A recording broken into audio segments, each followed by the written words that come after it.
La imagen clásica del fantasma es la de una figura etérea deslizándose por un pasillo oscuro de una mansión victoriana. Pero en el siglo XXI, ese pasillo podría ser el cable de fibra óptica que lleva internet a tu casa. Y ese susurro, una interferencia en tu asistente virtual que menciona detalles que nadie más conoce. Nos adentramos en un territorio inexplorado donde lo paranormal se codea con lo digital. Donde las entidades ya no se contentan con golpes en las paredes, sino que parecen haber aprendido a navegar por nuestras redes Wi-Fi. ¿Estamos ante la evolución natural de los fenómenos inexplicables? ¿O somos nosotros proyectando nuestros miedos ancestrales en las máquinas que ya no comprendemos del todo? Este es un viaje a los nuevos fantasmas, a los que no habitan en casas abandonadas, sino en la nube, esperando tras tu pantalla en tu dispositivo.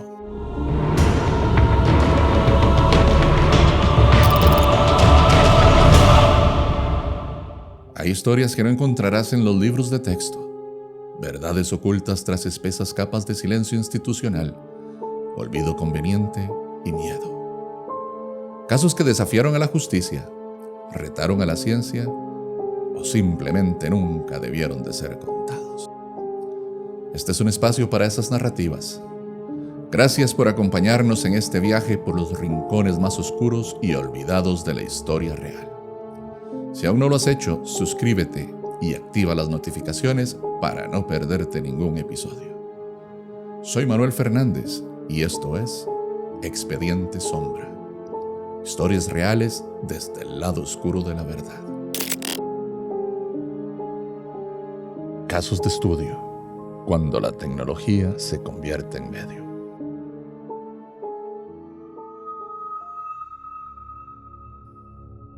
Caso 1.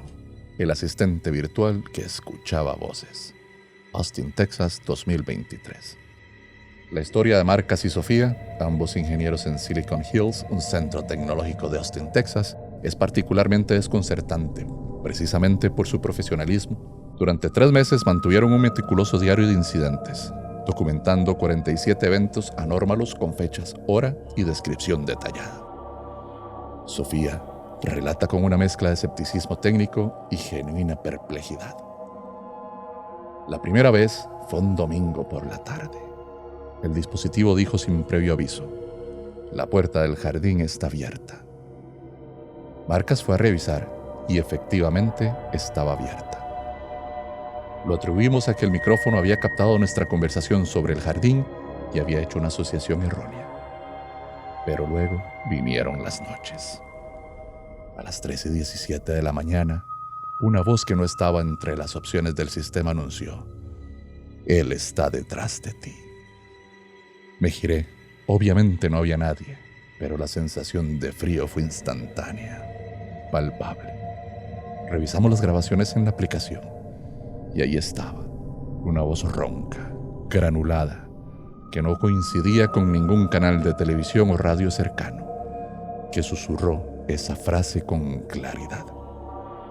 Lo más aterrador fue lo que Marcas encontró días después en el historial de búsquedas automáticas. El dispositivo había buscado cómo desactivar detectores de monóxido de carbono y protocolos de evacuación por fuga de gas por sí solo. No había ningún comando de voz que lo explicara, ni búsquedas nuestras previas. La investigación oficial de la compañía tecnológica, tras semanas de análisis, concluyó en interferencias de radiofrecuencia combinadas con un error en el algoritmo de la activación por voz. Sin embargo, su informe no pudo explicar 2 cosas: por qué las interferencias formaban órdenes complejas y contextualmente coherentes, y cómo el sistema había accedido al nombre de pila de la hermana fallecida de Sofía, un dato que ambos aseguran no tener digitalizado en ningún dispositivo conectado a la nube. Caso 2. Las llamadas del más allá en la Ciudad de México, 2020 al presente. Este fenómeno se ha convertido en uno de los más reportados en foros latinoamericanos de paranormal, con un patrón recurrente que trasciende lo anecdótico. Carolina, una periodista de investigación de la Colonia Condesa, compartió su experiencia con un detalle que estremece por su precisión. Mi abuela falleció en abril de 2020, en pleno confinamiento. El duelo fue especialmente duro por la imposibilidad de un funeral apropiado. A la semana exacta, mi mamá comenzó a recibir llamadas. No eran llamadas perdidas. El identificador de llamadas mostraba el número de mi abuela, un número que, confirmamos después, ya había sido dado de baja. Cuando contestabas, se escuchaba primero un silencio cargado. Luego, una respiración profunda, trabajosa, y finalmente un suspiro largo que era idéntico al que mi abuela solía dar cuando se acomodaba en su sillón. Bloqueamos el número, pensando en una macabra broma. Pero las llamadas empezaron a llegar desde números diferentes, siempre secuenciales. Si el último dígito del número bloqueado era 5, el siguiente era 6, y así. Contactamos a la compañía telefónica.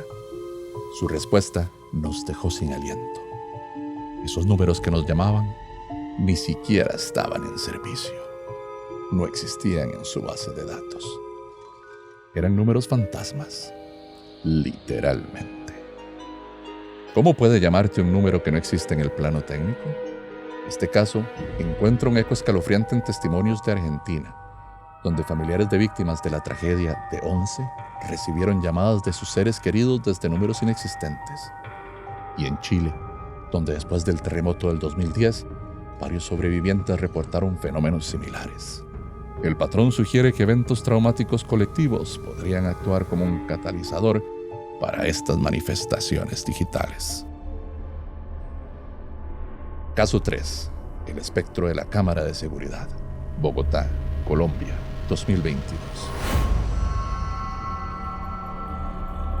La familia Rodríguez instaló una cámara IP con sensor de movimiento de alta sensibilidad en la sala de su apartamento del norte de Bogotá, principalmente para vigilar a su perro mientras trabajaban. Lo que captó el dispositivo trascendió lo doméstico.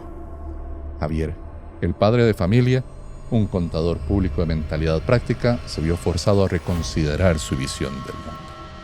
La cámara se activaba con una precisión cronométrica, siempre a las 3:05 de la madrugada. No a las 3:04 o a las 3:06, a las 3:05.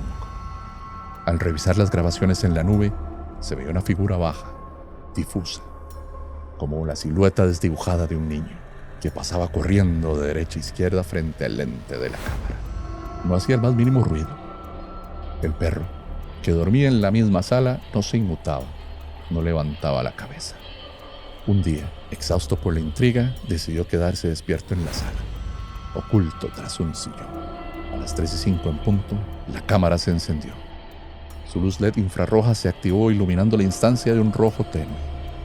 Pero no había absolutamente nada. La sala estaba vacía y en silencio. Me sentí aliviado pensando en un error. Pero al revisar la grabación de esa misma noche, que se guarda automáticamente, ahí estaba. La misma figura, pasando a la misma hora. Era como si la cámara estuviera grabando una realidad superpuesta a la nuestra. Una capa de existencia a la que nuestros sentidos biológicos son ciegos, pero que los sensores digitales pueden captar. Expertos en videoforencia independientes analizaron la grabación y descartaron de plano una falsificación. Sugirieron que podría tratarse de un artefacto de compresión del video extremadamente inusual, combinado con un efecto paraidólico, performance donde no las hay. Sin embargo, su explicación se tambaleaba ante un hecho incontrovertible. El fenómeno ocurría a la misma hora exacta, con un patrón de movimiento inteligente y repetitivo. Algo que un artefacto aleatorio no puede producir. Caso 4. El caso del hacker espiritual de Buenos Aires, 2021. En el barrio de Palermo, un diseñador gráfico llamado Esteban comenzó a experimentar alteraciones en sus dispositivos que iban más allá de lo aleatorio. Sus cuentas de redes sociales publicaban mensajes crípticos en horarios en los que él estaba dormido. Mensajes de texto que escribía se enviaban a destinatarios equivocados, con palabras alteradas. La gota que colmó el vaso fue cuando encontró una nota digital en la app de bloc de notas de su teléfono, que se sincronizó inmediatamente con su computadora. La nota decía: La llave está donde la luz se apaga. Esa misma noche, la lámpara inteligente de su estudio se encendió y apagó repetidamente. Esteban, desesperado, contrató un hacker ético para que auditara sus sistemas. El informe del experto fue desconcertante. No había evidencia de intrusión externa. Las acciones, decía el informe, parecían originarse desde dentro de la red local, como si un usuario con acceso físico hubiera manipulado los dispositivos. Pero Esteban vivía completamente solo.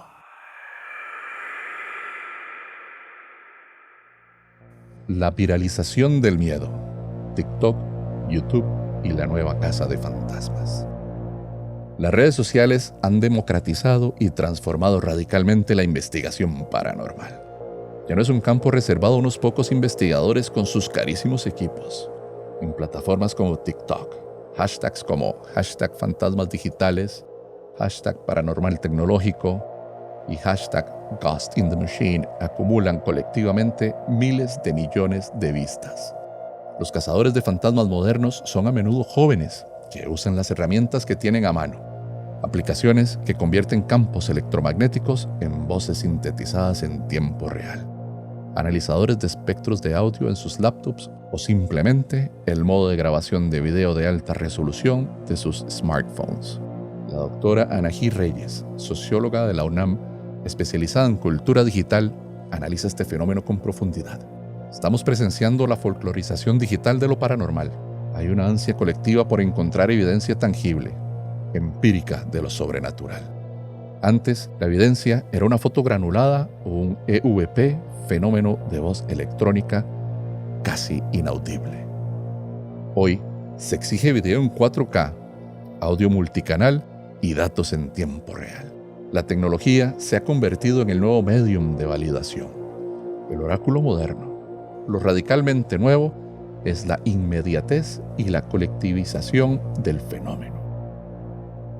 Un evento extraño ocurre en un departamento de Guadalajara a las 3 a.m. y a las 3:05 ya está en TikTok siendo diseccionado, analizado, debatido y memeificado por una comunidad global de millones. Esto crea una realidad feedback o de retroalimentación, donde los usuarios, alimentados por este contenido, comienzan a esperar y por un efecto de sugestión colectiva potenciada por el algoritmo, a experimentar fenómenos similares. El algoritmo, al recomendar contenido relacionado, actúa como un canal que normaliza y propaga la experiencia paranormal digital. Evidencia en tiempo real. Los lives de YouTube o TikTok son la nueva versión de las vigilias espiritistas.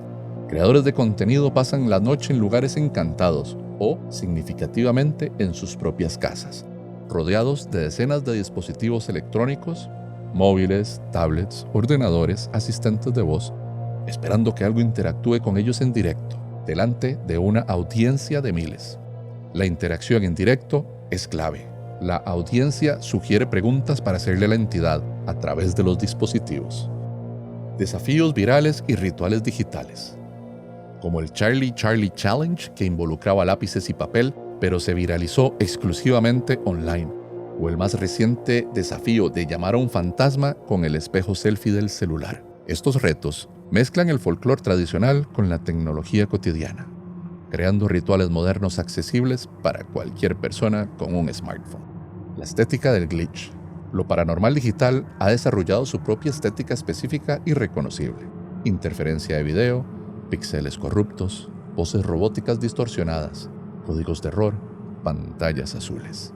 Esta estética, que antes se asociaba a fallos técnicos, se ha vuelto un lenguaje cultural que reconocemos instantáneamente como perturbador y asociado a lo sobrenatural en este contexto. Los creadores de contenido, a menudo, añaden estos filtros a sus videos para potenciar la sensación de misterio. El psicólogo clínico, Dr. Eduardo Silva, cuyo consultorio en Monterrey ha visto un aumento de casos de ansiedad relacionada con la tecnología, ofrece una perspectiva crucial para navegar esta nebulosa. El cerebro humano está fundamentalmente programado para buscar patrones y atribuir agencia. Es un mecanismo de supervivencia ancestral. Es mejor suponer que una sombra es un depredador y equivocarse que no hacerlo y ser devorado. Cuando un algoritmo de recomendaciones de YouTube que conoce nuestros miedos e intereses a través de nuestro historial nos muestra un video sobre fantasmas en asistentes virtuales justo después de que nosotros hayamos tenido una experiencia extraña con Alexa, nuestro cerebro establece una conexión causal inmediata. Donde probablemente solo hay una correlación algorítmica, nosotros vemos un signo. El Dr. Silva introduce un concepto clave. No subestimemos el efecto ideomotor en la era digital. Nuestra expectativa y nuestro miedo pueden influir inconscientemente en la tecnología de maneras sutiles. Un temblor leve en la mano cerca de un teléfono con pantalla táctil ultrasensible puede generar un comando fantasma. Un estado de ansiedad puede hacer que interpretemos un error de software aleatorio como un mensaje personalizado. Estamos proyectando nuestra conciencia en máquinas que, hasta donde sabemos, no la tienen. Sin embargo, el Dr. Silva admite un espacio para la duda razonable que abre la puerta a lo inexplicable. Lo fascinante y desafiante de estos casos modernos es que, a diferencia de los testimonios de fantasmas tradicionales, dejan un rastro de datos objetivo. Ya no es solo yo vi una sombra, son logs de actividad, metadatos de llamadas, grabaciones de audio, historiales de búsqueda. Esto obliga a la psicología y, si se quiere, a la parapsicología a evolucionar. El desafío monumental es desarrollar metodologías rigurosas para separar lo que es una proyección de la psique humana, amplificada por la tecnología, de lo que podría ser una anomalía genuina en la matriz digital que aún no comprendemos. ¿Podría la conciencia, de alguna manera que desconocemos, interactuar con los campos electromagnéticos que nos rodean? Es una pregunta que ya no pertenece exclusivamente al reino de la ciencia ficción. Vivimos un punto de inflexión cultural sin precedentes. La frontera entre lo natural y lo artificial, entre lo orgánico y lo sintético, entre lo vivo y lo inanimado, se desdibuja cada día más a un ritmo vertiginoso. Nuestros dispositivos ya no son meras herramientas, son extensiones de nuestra mente, nuestra memoria y nuestra identidad. Contienen nuestras fotos, nuestras conversaciones más íntimas, nuestros recuerdos. Los alimentamos con nuestros datos constantemente. Es tan descabellado pensar que, si la conciencia puede de alguna manera persistir más allá de la muerte biológica, encuentre en estos ecosistemas digitales, en estas redes neuronales artificiales, un nuevo sustrato, un nuevo hábitat para manifestarse. Los casos de Latinoamérica, con su riqueza de tradición espiritual y su rápida y a veces caótica adopción tecnológica, son un campo de estudio particularmente revelador. Muestran que el fenómeno no es aislado de una cultura específica, sino que es transversal a la condición humana contemporánea. El sincretismo cultural, tan típico de la región, ahora se da entre el chamanismo y la inteligencia artificial, entre el espiritismo y la realidad virtual. La pregunta final, la que queda resonando después de analizar los testimonios y los datos, quizás ya no sea: ¿existen los fantasmas digitales? La evidencia anecdótica y técnica, aunque controvertida, es abrumadora. La pregunta más profunda y perturbadora es: ¿estamos creando inconscientemente el hábitat perfecto para ellos? Hemos construido una red neuronal global, una imitación tecnológica de una conciencia colectiva. Hemos poblado nuestro mundo de dispositivos que siempre escuchan, siempre ven. Les hemos dado acceso a nuestros recuerdos y a nuestros miedos más profundos. Si algo quisiera manifestarse, encontraría en esta infraestructura digital el medio más poderoso jamás concebido. El misterio, entonces, ya no está confinado al sótano polvoriento de una casa vieja. Está aquí, ahora, en el router de tu sala, en el smartphone sobre tu mesa de noche, en la nube donde guardas tus fotos. Espera latente a que te conectes. Quizás, solo quizás, ya esté intentando establecer contacto. Si este contenido te llegó, compártelo con alguien más. Déjanos tu comentario, suscríbete y activa la campanita para no perderte los próximos episodios. Tu apoyo hace posible que sigamos explorando estas historias. Esto fue Expediente Sombra. Mi nombre es Manuel Fernández. Nos escuchamos en el próximo episodio desde otra sombra.